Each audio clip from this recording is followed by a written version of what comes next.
Hello, good evening. सर्वांना नमस्कार. We welcome all of you in the wonderful name of Jesus. प्रभू येशूच्या अद्भुत नावामध्ये आपल्या सर्वांचं या कार्यक्रमामध्ये स्वागत आहे. We are blessed to have our dear teacher, Reverend Keith Kelly. आणि आपले प्रिय अध्यापक रेव्हरंड कीथ कॅली हे आज आपल्यामध्ये उपस्थित आहेत. He has been a Bible teacher, he is a Bible teacher, he is evangelist, he is author, he is a church planter. आणि ते त्यांची सेवा अनेक प्रकारची आहे. मंडळी रोपण कार्यक्रमामध्ये ते सहभागी आहेत. ते उत्तम अध्यापक आहेत, शिक्षक आहेत आणि ते उत्तम सुवार्तिक आहेत आणि उत्तम लेखक आहेत. अनेक प्रकारच्या सेवेमध्ये ते कार्यरत आहेत. He is really a father figure to many. आणि अनेकांसाठी एक पिता समान मार्गदर्शक असे ते आहेत. He is married to a beautiful lady, Christine, for many years. For many years? For how many years? 50. 50 years. Yeah. आणि for his marriage 50 years. Yes. आणि 50 वर्ष त्यांच्या लग्नाला झाली आणि त्यांचं वैवाहिक जीवन देखील प्रभूने आशीर्वादित केलेलं आहे. And they have a son called Joel. आणि जोएल नावाचा त्यांना मुलगा आहे. We are really blessed to have Reverend Keith teaching us survey of the Bible. आणि रेव्हरंड कीथ आज आपल्यामध्ये उपस्थित आहेत आणि पवित्र शास्त्राचा आढावा किंवा पवित्र शास्त्राचं सर्वेक्षण हा विषय ते आम्हाला आज शिकवणार आहेत. Great. Pastor Babakar, would you kindly open us with prayer? Yes, sir. Pleasure is mine. Okay. Please. Thank you, Lord Jesus. Our gracious and loving Heavenly Father, we want to thank you, Lord, for this amazing time with all these men of God. And Lord, I want to thank you, Lord, for the upcoming revelations. You are going to speak to us and increase us and build our spiritual lives. Father, I pray for Pastor Keith and Brother Dongre. Lord, I commit them into your hands. May they speak your words. And Lord, they may be, Lord, engrafted in our hearts, Lord. Thank you. In Jesus' name we pray. Amen. Amen. Amen. Praise the Lord. Okay. God bless you, Pastor Keith. Thank you. Thank you. Great.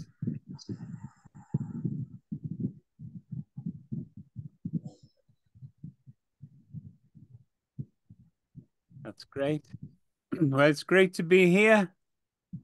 आणि तुम्हामध्ये पुन्हा उपस्थित झाल्यामुळे मला खूप आनंद होत आहे. And I'm excited about our subject today. आज जो विषय आपण शिकणार आहोत त्यामुळे मी खरोखर उत्तेजित झालेलो आहे. We're beginning our survey of the Bible from Genesis to Revelation. आणि आम्ही उत्पत्तीपासून प्रगटीकरणापर्यंत पवित्र शास्त्राचा आढावा किंवा पवित्र शास्त्राचं सर्वेक्षण करणार आहोत. And I find this study is life-changing. आणि हा विषय जीवन बदलून टाकणारा आहे असं मला वाटतं. I'm going to share my screen and show you some things I put on the board. आणि तुम्हाला काही चित्रफिती किंवा माझ्या स्क्रीनवरून काही गोष्टी मी तुम्हाला दाखवणार आहे.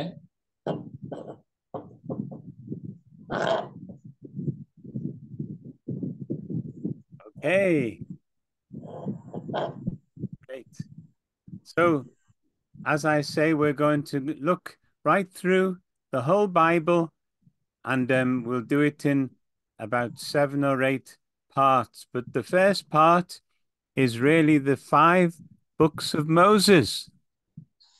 आणि पवित्र शास्त्राचा पूर्ण आढावा किंवा सर्वेक्षण याकडे पाहत असताना त्यातला जुन्या करारातला पहिला भाग मोशेचं ग्रंथपंचक, पहिल्या 5 पुस्तकांचा संच, याकडे आपण पाहूया. आमेन. And that's Genesis right through to Deuteronomy. आणि पवित्र शास्त्राच्या जुन्या कराराच्या पहिल्या भागामध्ये 5 पुस्तकं मोशेने लिहिलेले आहेत.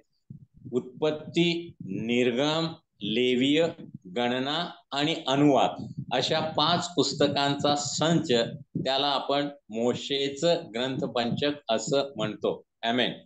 And I just want to show you a little drawing I'm going to do. आणि काही गोष्टी मी आता तुम्हाला दाखवणार आहे. And it will help you to understand the overall picture of the Bible. आणि पवित्र शास्त्रांचं पूर्ण दर्शन त्यामधून तुम्हाला घडावं अशी माझी इच्छा आहे. Now, big question is, why did God make the world and the universe? आता देवानं हे जग किंवा हे विश्व कशासाठी निर्माण केलं? It says in the Bible, let us make man in our image, in our likeness.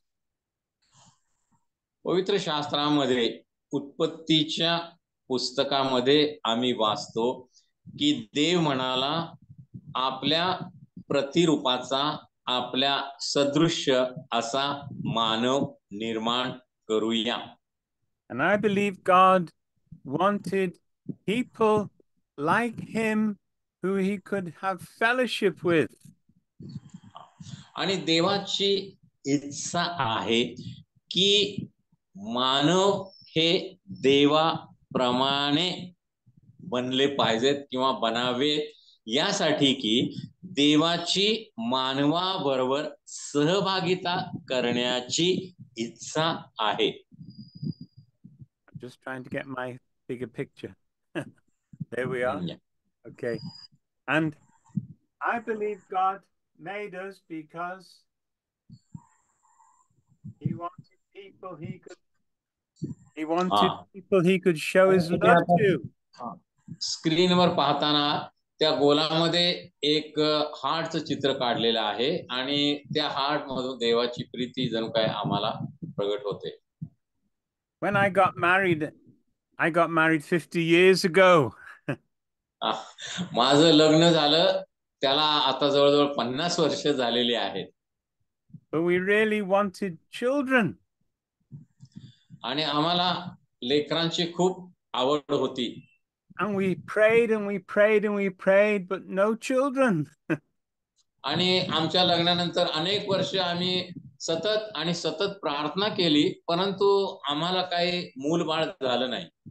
But after 9 years, God gave us a handsome baby boy. पण 9 वर्षानंतर देवानं आमची प्रार्थना ऐकली आणि आम्हाला पुत्र दिला.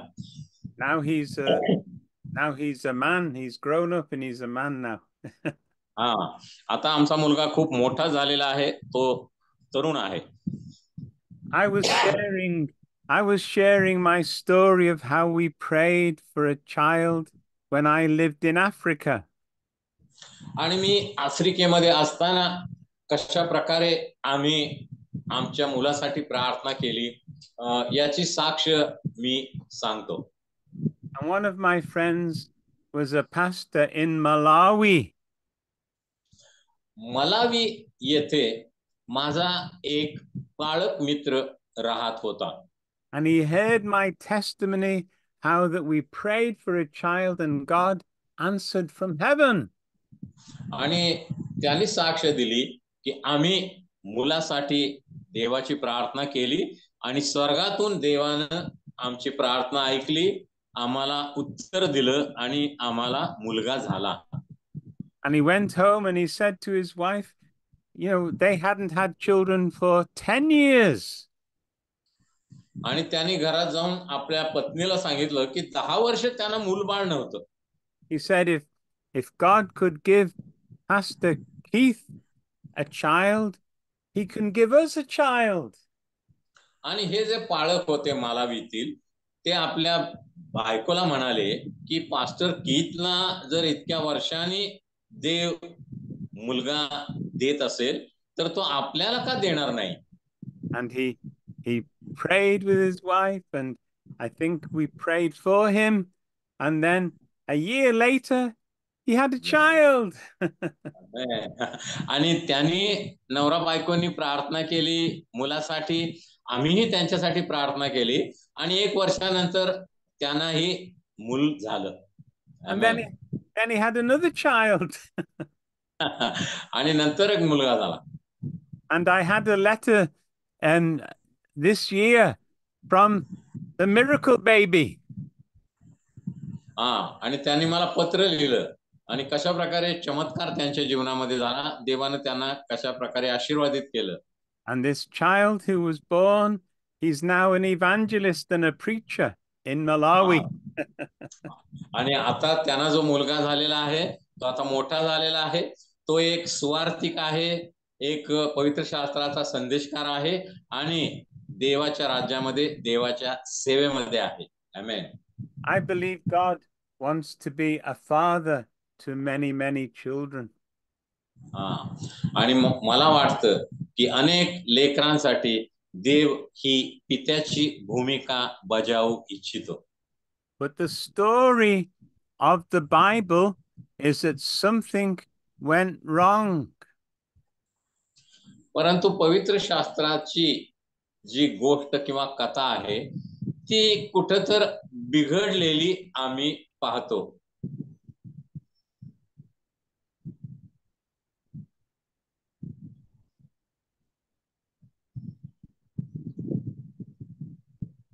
People turned from God. लोक देवापासून दूर झाले. And they lost fellowship with God. आणि देवापासून दूर गेल्यामुळे लोकांनी देवाची सहभागिता गमावली.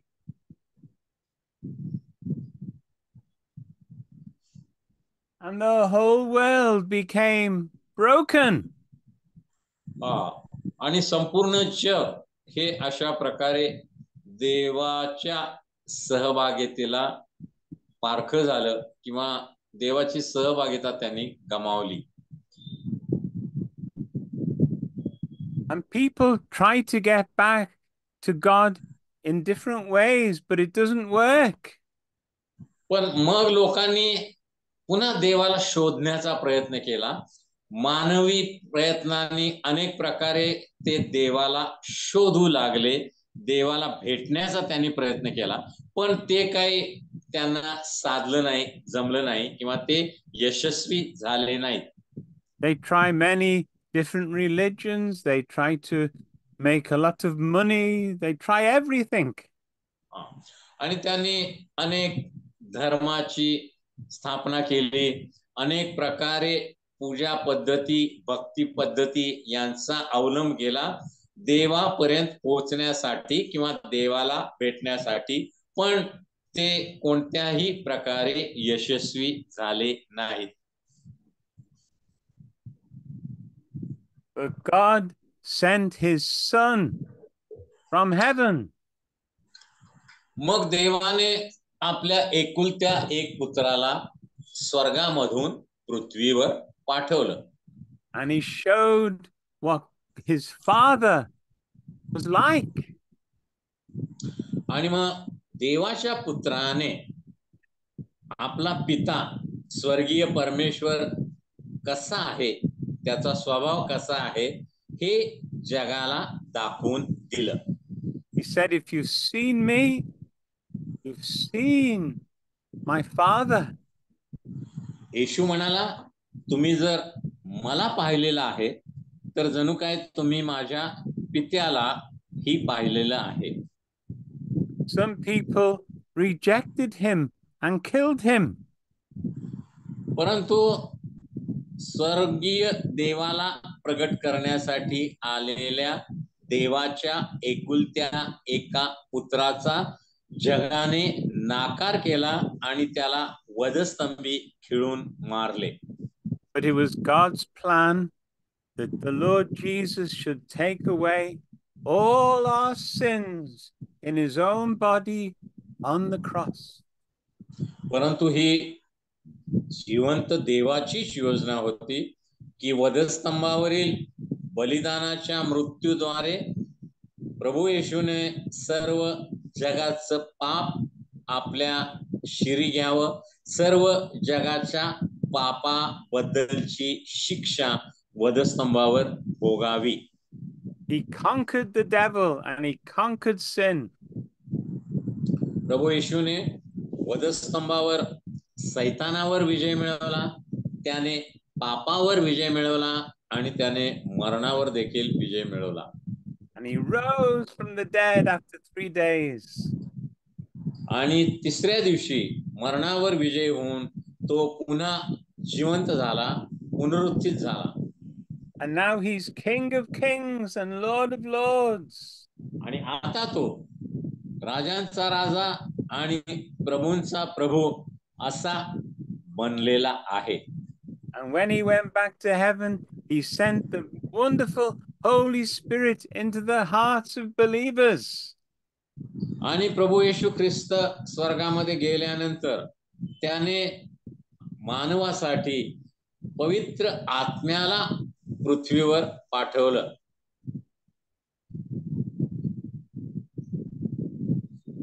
And it says in the Bible that if anybody turns to him, they can find peace with God and a new life.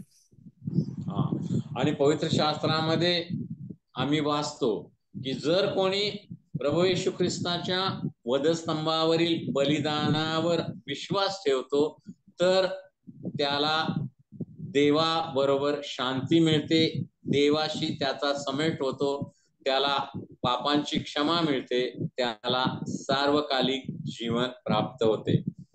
And God will restore us back into wonderful fellowship with himself. आणि मग प्रभू येशू ख्रिस्तावरील विश्वासाच्या द्वारे पापांची क्षमा प्राप्त झाल्यानंतर, सार्वकालिक जीवन प्राप्त झाल्यानंतर पापी मानवाचा पुन्हा एक वार पवित्र देवाबरोबर समेट होतो किंवा देवाची सहभागिता पुन्हा त्याला प्राप्त होते. So why did God make us? Because he wanted our fellowship and our friendship. We should be his children. मग सुरुवातीला आपण पाहिल्याप्रमाणे देवाने आम्हाला मानवाला का बरं निर्माण केलेलं आहे? देवाची इच्छा आहे आमच्या बरोबर मित्रता करण्याची किंवा आमच्या बरोबर सहभागिता करण्याची. The world has gone wrong, but Jesus came to put it right. आणि जग देवापासून बाजूला गेलं होतं, पण प्रभू येशू ख्रिस्त या जगामध्ये आला आणि देवापासून दूर गेलेल्या जगातील लोकांना देवाकडे पुन्हा वळवण्याचं कार्य त्यानं आपल्या जीवनाच्या द्वारे, आपल्या मृत्यूच्या आणि पुनरुत्थानाच्या द्वारे केलं. He says to believers, go back into the world and tell everybody the good news.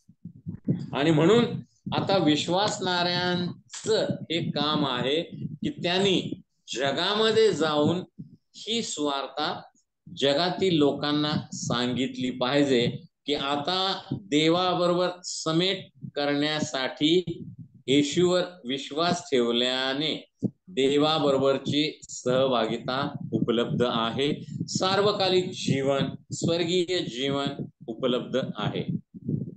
Picture is better than my picture.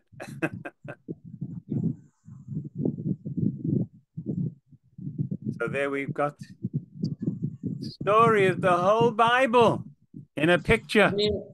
या छोट्याशा चित्राच्या द्वारे आपण सर्व पवित्र शास्त्राचा जणू काय सारांश पाहू शकतो. I'd like you to learn how to do this picture and go and share it with people. हा आणि मी जसं शिकलो तसं अशा प्रकारच्या चित्राद्वारे लोकांना कशा प्रकारे येशूची ओळख किंवा सुवार्ता सांगता येईल का हे तुम्ही पाहिलं पाहिजे.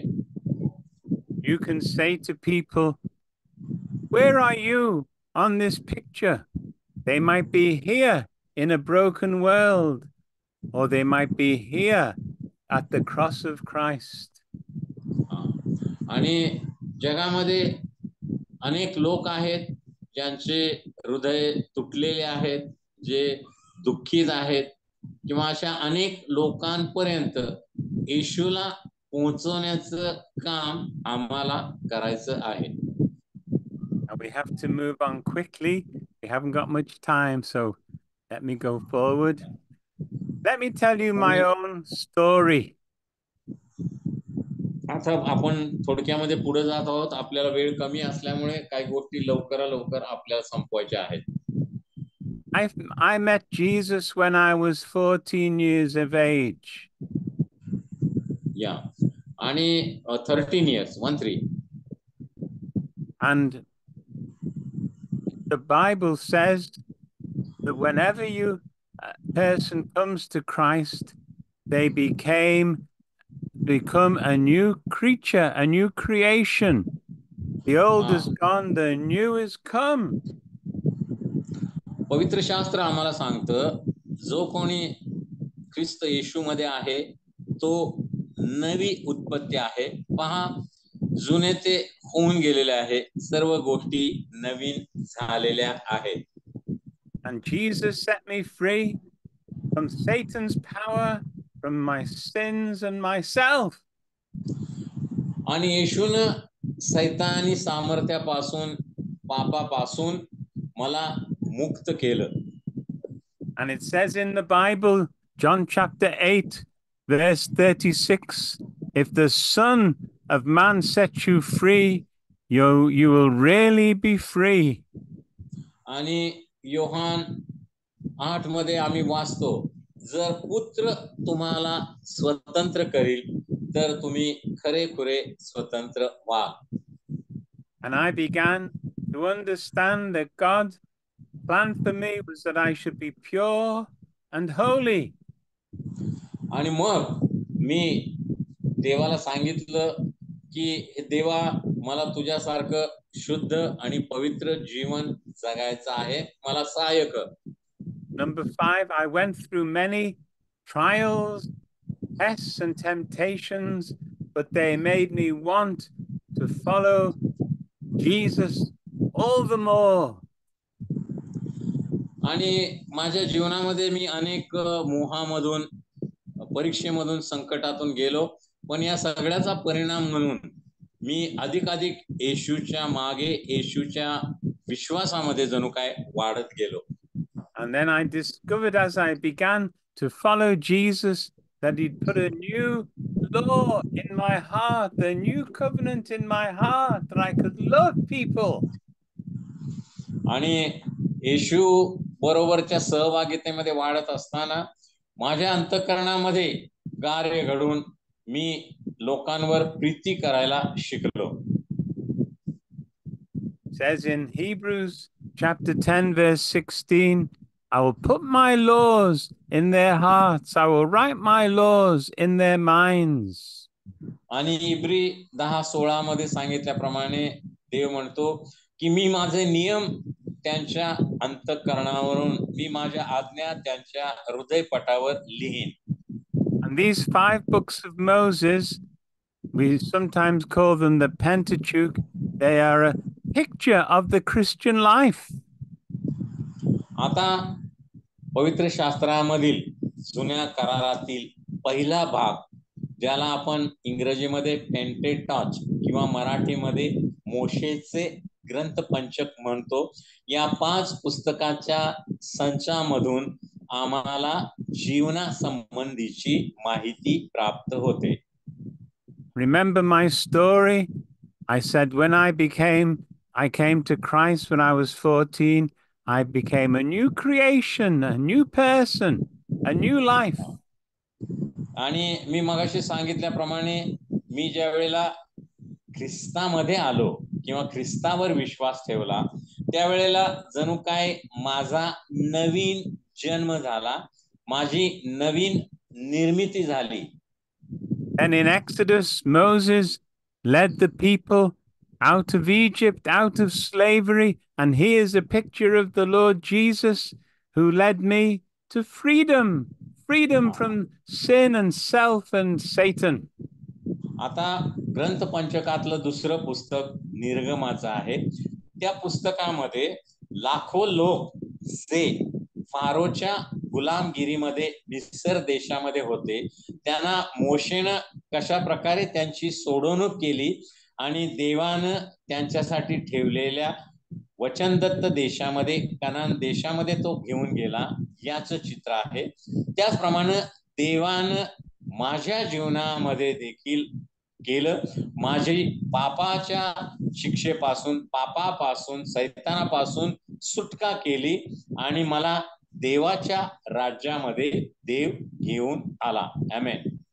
And so we see the whole story: creation, freedom, holiness, testing in the book of Numbers, and in Deuteronomy, that great covenant fellowship relationship with God.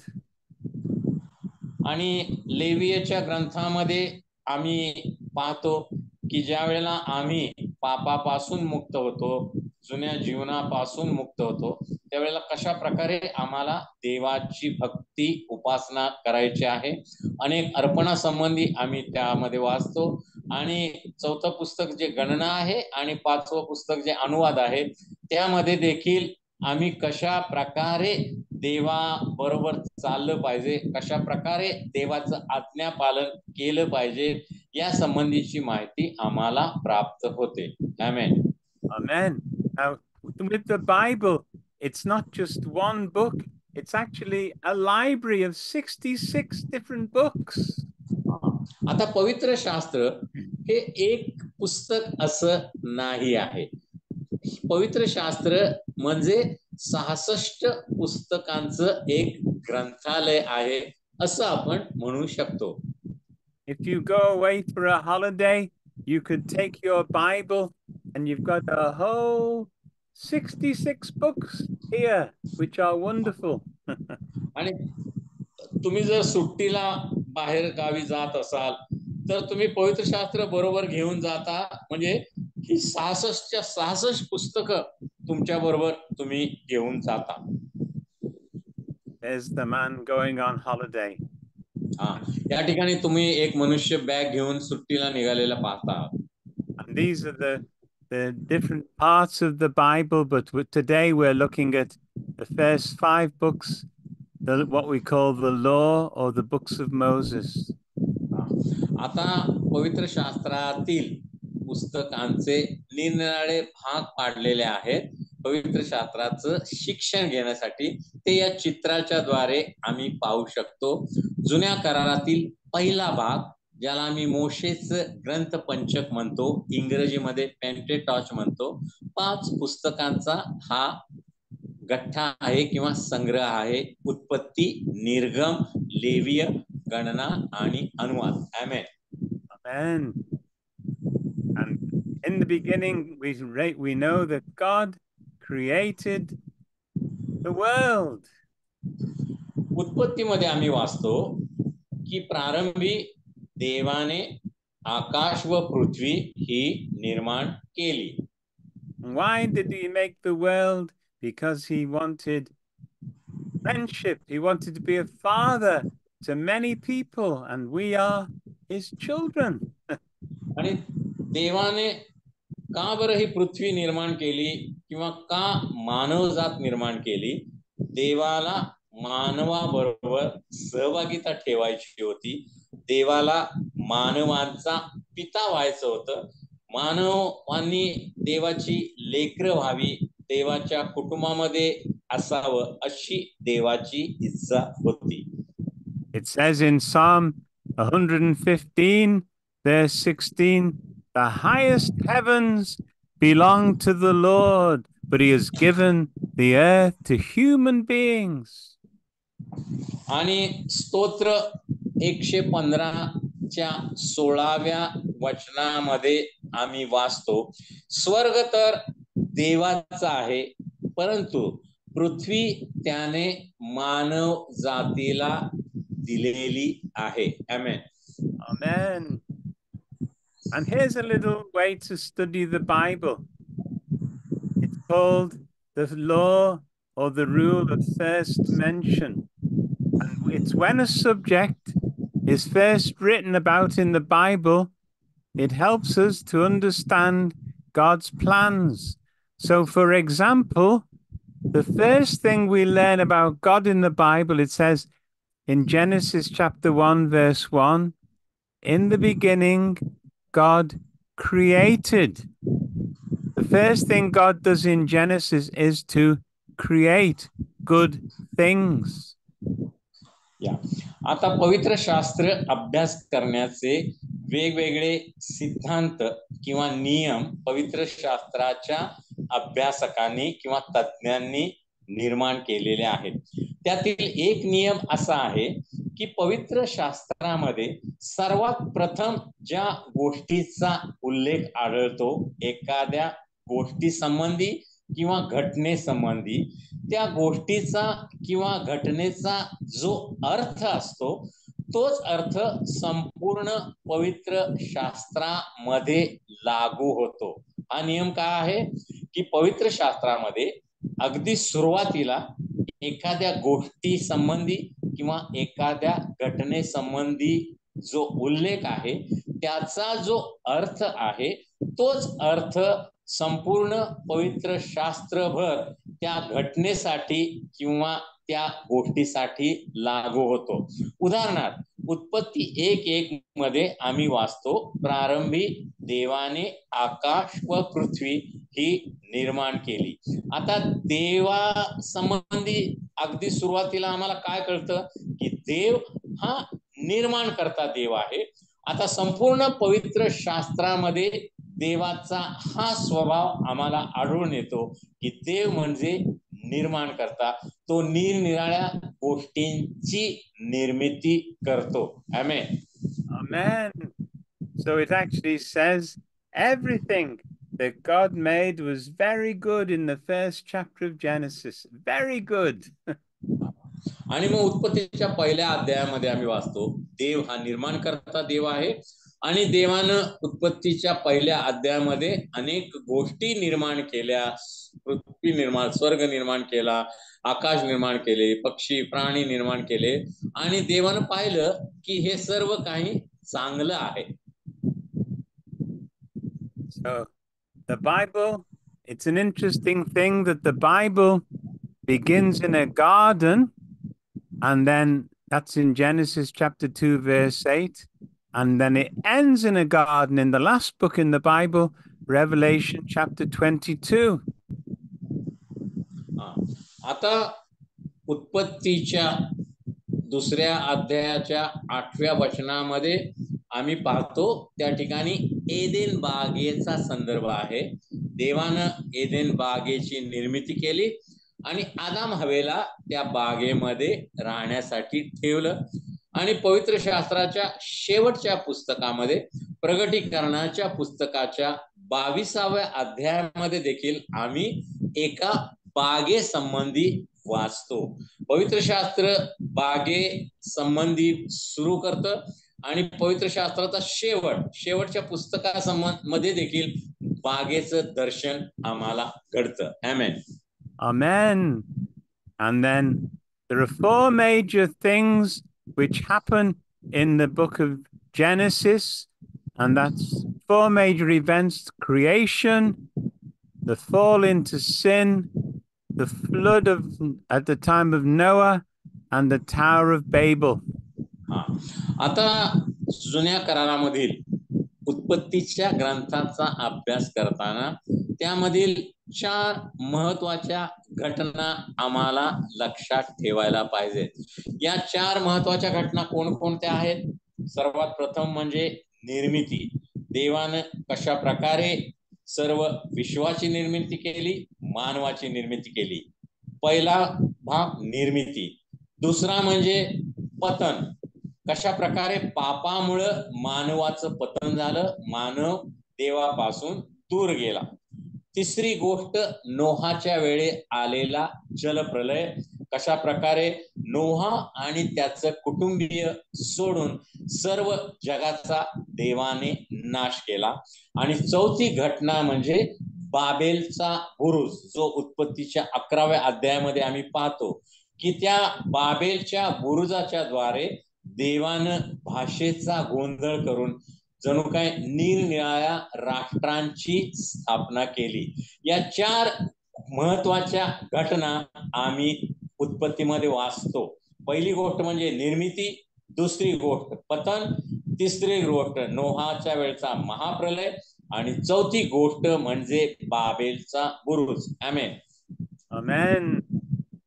And there was creation, and I won't go into all the details, but men and women turned away from God, and God made man and woman to be in fellowship with himself, but they turned away from him through sin. आणि या चित्रामध्ये तुम्ही पाहता की देवानं आपल्या सहभागितेसाठी मानवाला आदाम हवेला निर्माण केलं होतं, परंतु पाप जगामध्ये आल्यामुळं आदाम हवा हे देवापासून दूर गेले, त्यांचं पतन झालेलं आम्ही पाहतो. आमेन. And it was through Satan who came as a snake or a serpent to lead men and women away from God. आणि या ठिकाणी तुम्हाला सापाचं चित्र दिसतंय. सैतान हा सापामध्ये आला आणि सापाच्या द्वारे त्यानं हे पतनाचं काम केलं, आदामाला हवेला भुलवलं आणि त्यांना पाप करण्यासाठी भाग पाडलं. आमेन. But the Bible says in the New Testament that in Hebrews 2:14 that Jesus died to destroy the devil who had the power over death. And then in Romans 16 verse 20 it says, talking to the believers, the God of peace will soon crush Satan under your feet. So God gives us victory over Satan, and Jesus conquered Satan on the cross.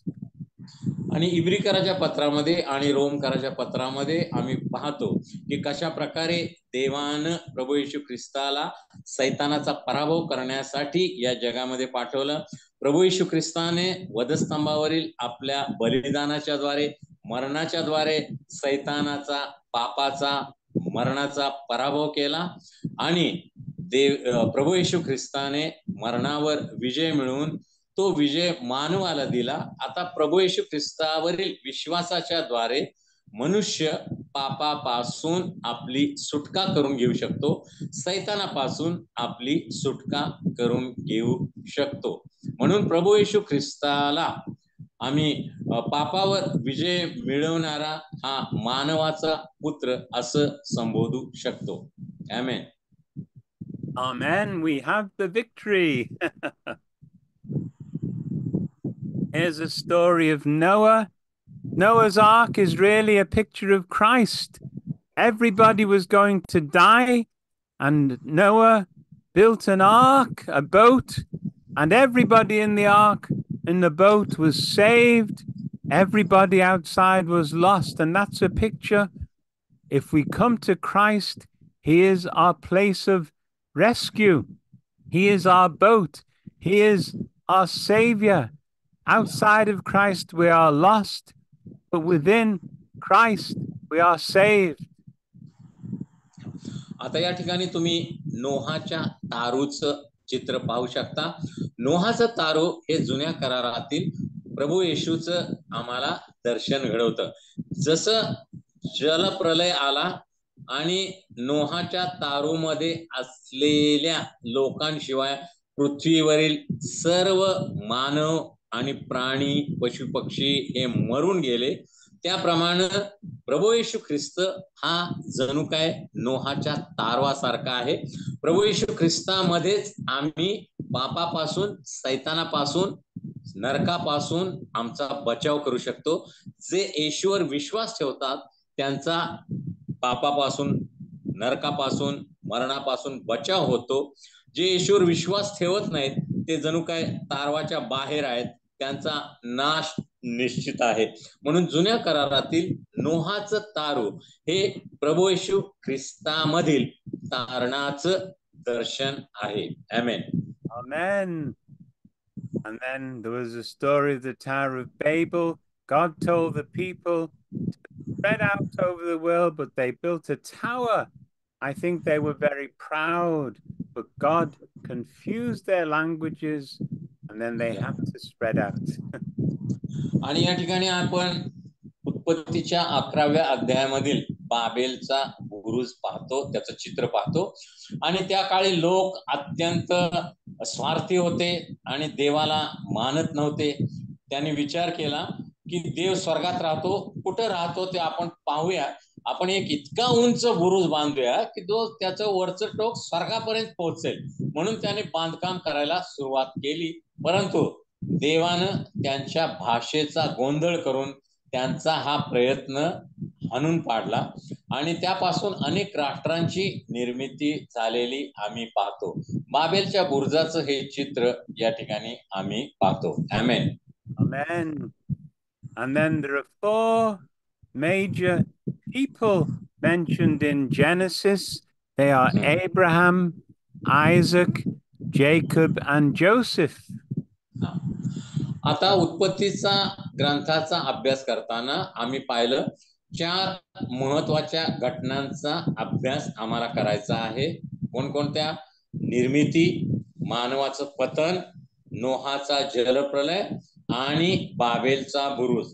त्याचप्रमाणे उत्पत्तीच्या पुस्तकाचा अभ्यास करताना 4 महत्वाच्या व्यक्तींचाही अभ्यास आम्हाला करायचा आहे. या 4 महत्वाच्या व्यक्ती कोणकोणत्या? अब्राहम, इसहाक, याकोब आणि योसेफ. या 4 महत्वाच्या व्यक्तींचा आम्हाला उत्पत्तीमध्ये अभ्यास करायचा आहे. आमेन. And each of these people are like Christ in some way.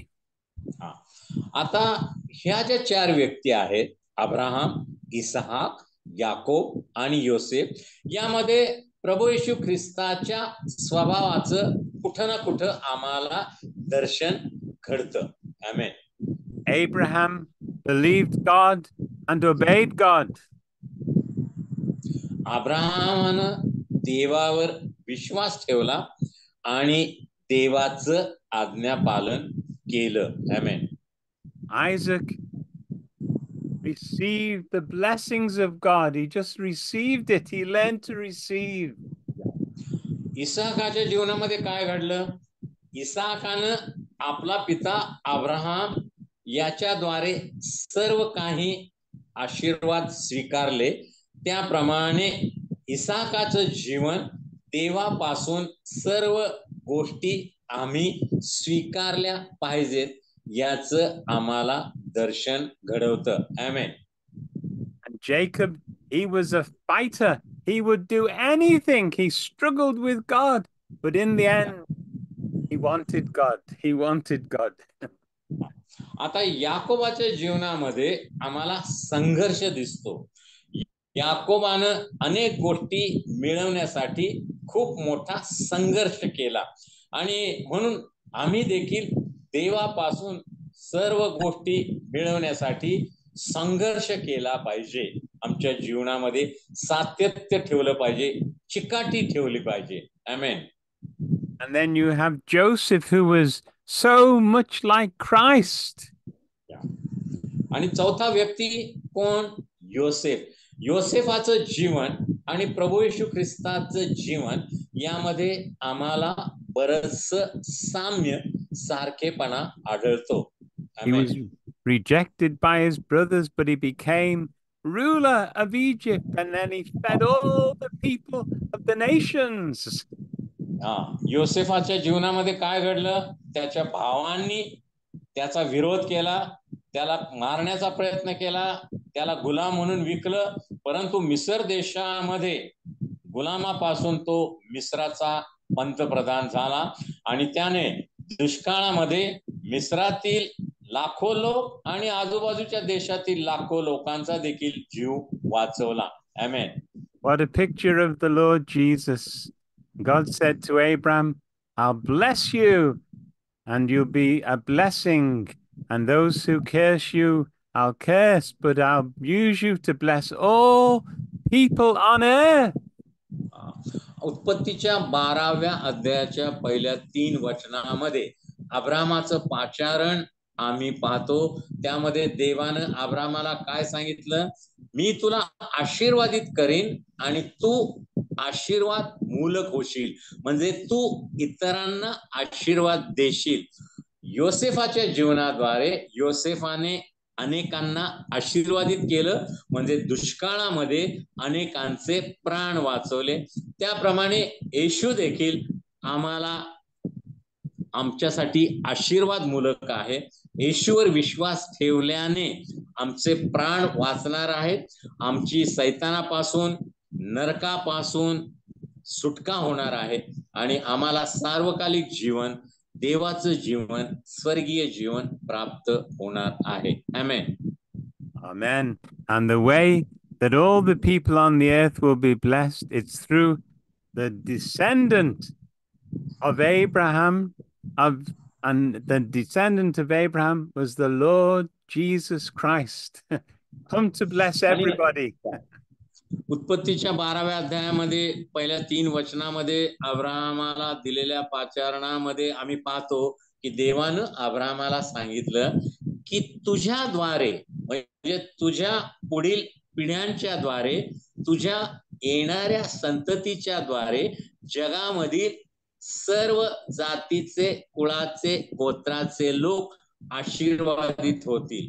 हे कधी झालं की प्रभू येशू ख्रिस्ताचा जन्म अब्राहमाच्या वंशातून झाला आणि अब्राहमाच्या वंशातून प्रभू येशू ख्रिस्त या जगामध्ये आला आणि प्रभू येशू ख्रिस्तावर विश्वास ठेवल्यामुळे जगातील अनेक लोकांचं तारण होत आहे, किंवा जगातील अनेक लोकांची पापापासून, मरणापासून, नरकापासून, शापापासून सुटका होत असे. अब्राहमाला दिलेले आशीर्वाद प्रभू येशू ख्रिस्तामध्ये पूर्ण झालेला आम्ही पाहतो. आमेन. Amen. And then after Genesis, of course, we've spoken about Exodus, and Moses is a picture of Christ. He leads his people out of slavery, out of bondage to freedom. आता मोशेच्या ग्रंथ पंचकामधील दुसरं पुस्तक, निर्गमाचं पुस्तक, हे पुस्तक कशाविषयी आहे? सुटकेविषयी आहे.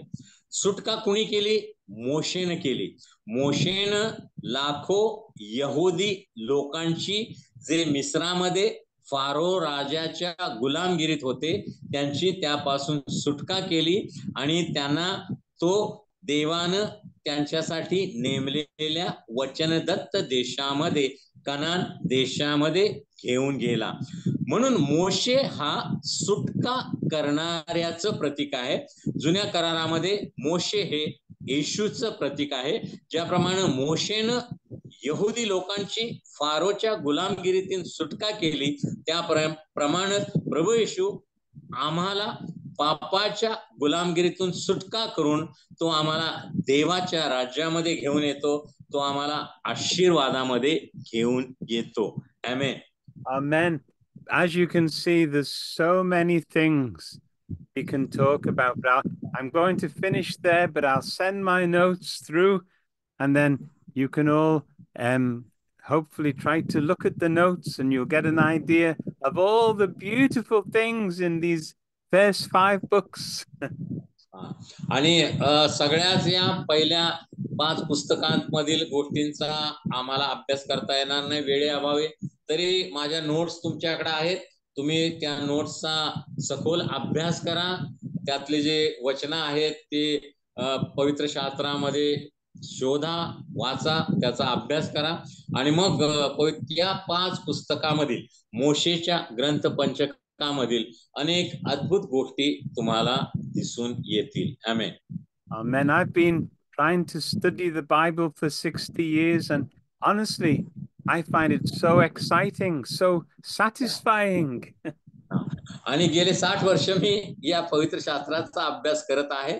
तरी देखील अजून सुद्धा ज्या वेळेला मी देवाच्या वचनाचा अभ्यास करतो, त्या संबंधी बोलतो, त्यावेळेला मी खूप उत्साहित असतो, आनंदित असतो. I'm looking forward to the next time we get together. आणि पुढच्या आठवड्यामध्ये आम्ही एकत्र बसून आणि पवित्र शास्त्रातील काय अद्भुत गोष्टी शिकणार आहोत, याकडे माझं लक्ष लागून असतं. Let me just pray. आता प्रार्थना करून आपण आजच्या शास्त्राभ्यासाच्या वर्गाची सांगता करूया. We thank you, dear Lord God. स्वर्गीय पित्या, आम्ही तुझे आभार मानतो. Thank you for your wonderful word. तुझ्या अद्भुत वचनाबद्दल आम्ही तुला धन्यवाद देतो. I pray that you speak to all our hearts through your precious Bible. आणि तुझ्या अद्भुत पवित्र ग्रंथाच्या द्वारे, पवित्र शास्त्राच्या द्वारे तू आमच्या प्रत्येकाच्या अंतःकरणाशी बोलावं, अशी आम्ही तुला विनंती करतो. Help us to share these good things with everybody we can. आणि ज्या गोष्टी तुझ्या पवित्र वचनामधून आम्ही शिकत आहे, त्या इतरांना सांगण्यासाठी तू आम्हा सर्वांचं सहाय्य कर, मदत कर. Please help us to do that. We pray in Jesus' name. Amen. येशूच्या नावामध्ये आम्ही प्रार्थना केली म्हणून ऐक पित्या. Amen. Amen. Amen. Thank you, Pastor. What is the homework for student?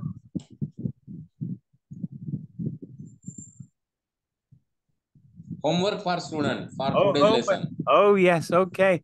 But what I'd like you to do, I'd like you to, first of all, for everybody to try and draw that picture and be able to tell it to somebody and try to share it with somebody in this next week. आणि विद्यार्थ्यांसाठी गृहपाठ आहे. सुरुवातीला जे चित्र आपण पाहिलं तुमच्या नोट्स मध्ये देखील ते असावं असं मला वाटतंय. त्या चित्राचा तुम्ही अभ्यास करायचा आहे.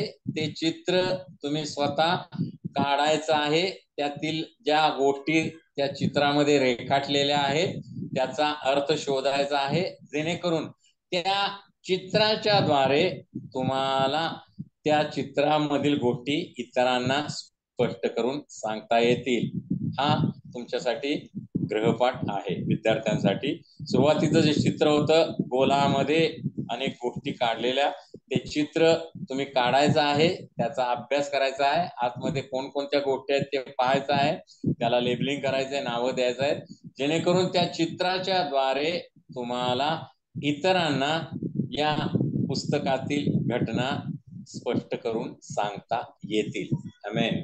And the other good thing you could do is to look at what I said about the first mention of anything in the Bible. See if you can find some examples where something is mentioned for the first time and it helps you to understand how it's going to develop through the Bible, how God will let it develop. आणि मगाशी तुम्हाला एक पवित्र शास्त्र अभ्यास करण्याचे अनेक नियम आहेत, सिद्धांत आहेत. त्यापैकी एक नियम सांगितला की पवित्र शास्त्रामध्ये कुठल्याही घटनेचा किंवा गोष्टीचा सुरुवातीला उल्लेख केलेला असतो, त्याचा जो अर्थ असतो तो संपूर्ण पवित्र शास्त्रभर लागू होतो. आता उत्पत्तीच्या ग्रंथामध्ये अशा काही गोष्टी तुम्हाला शोधायच्या आहेत ज्या अगदी सुरुवातीलाच प्रथम त्यामध्ये तुम्हाला सापडू शकतील. आता उदाहरण मी सांगतो की पवित्र शास्त्रामध्ये किंवा उत्पत्तीमध्ये रक्ताचा संदर्भ कुठं आहे तो शोधा. उत्पत्तीमध्ये प्रीतीचा संदर्भ कुठं आहे तो शोधा. त्याचा जो अर्थ आहे तोच संपूर्ण पवित्र शास्त्रामध्ये आहे. आणि अशा प्रकारे अनेक गोष्टी तुम्हाला उत्पत्तीच्या ग्रंथामध्ये किंवा पवित्र शास्त्रामध्ये पहिला मृत्यू कोणाचा झाला आणि कोणी कुणाचा खून केला, मृत्यू त्याचा संदर्भ तुम्हाला पुढं. म्हणून पवित्र शास्त्रामध्ये सुरुवातीला कोणत्या घटना किंवा कोणत्या गोष्टी घडलेल्या आहेत तोच अर्थ संपूर्ण पवित्र शास्त्रवर त्या गोष्टीला किंवा त्या घटनेला लागू होतो. आणि हे स्पष्ट करण्यासाठी तुम्हाला उत्पत्तीचं पुस्तक अगदी बारकाईनं वाचावं लागेल आणि त्यातील गोष्टी शोधाव्या लागतील. आमेन. And then just one more thing. I know I'm telling you to do a lot, but Yeah. one more thing. Don't just listen to me explaining about the Bible. Start reading these wonderful truths yourself and ask the Holy Spirit to teach you. Start reading these stories in Genesis and ask God to show you new things from it. Yeah. आणि आम्ही इथं तुम्हाला जे शिक्षण देतो ते तुम्ही व्यवस्थितपणे ऐकावं ही गोष्ट आहे. पण तुम्ही स्वतः पवित्र शास्त्रातील पुस्तकांचा वचनाचा अभ्यास करायला शिका. हा तुम्हाला कशा प्रकारे करता येईल? तुम्ही जर बारकाईनं पवित्र शास्त्र वाचलं आणि पवित्र आत्म्याची मदत घेतली तर पवित्र आत्मा जो देव आहे आणि पवित्र शास्त्राचा जो लेखक आहे तो तुम्हाला पवित्र शास्त्र समजण्यासाठी मदत करू शकेल. आमेन. Amen. And I must say thank you to our interpreter. You've worked hard. आणि मी सर्वांचे आणि आपल्या भाषांतरकारांचे प्रभूमध्ये आभार मानतो. God bless you. देव तुम्हाला आशीर्वाद देव. या ठिकाणी आजच्या शास्त्राभ्यासाच्या वर्गाची आपण सांगता करत आहोत. पुढच्या आठवड्यामध्ये आपण परत भेटूया पुढचा अभ्यास करण्यासाठी. Thank you pastor. God bless you. एक सूचना आहे, एक सूचना सर्वांसाठी. There's one instruction. So let me just share with the students. बघा, आमचा ऑफलाईन क्लास आहे 12 आणि 13 तारीख जूनला कोल्हापूरमध्ये मेरी वॅनलेस ठिकाणी आहे. जे बाहेरचे विद्यार्थी आहेत तुम्ही सर्व तुमचं बसचं तिकीट, ट्रेन तिकीटवर बुकिंग करा आणि 12 तारीख सकाळी तुम्ही मेरी वॅनलेस बस स्टँड जवळ आहे. मी ॲड्रेस ग्रुपवरती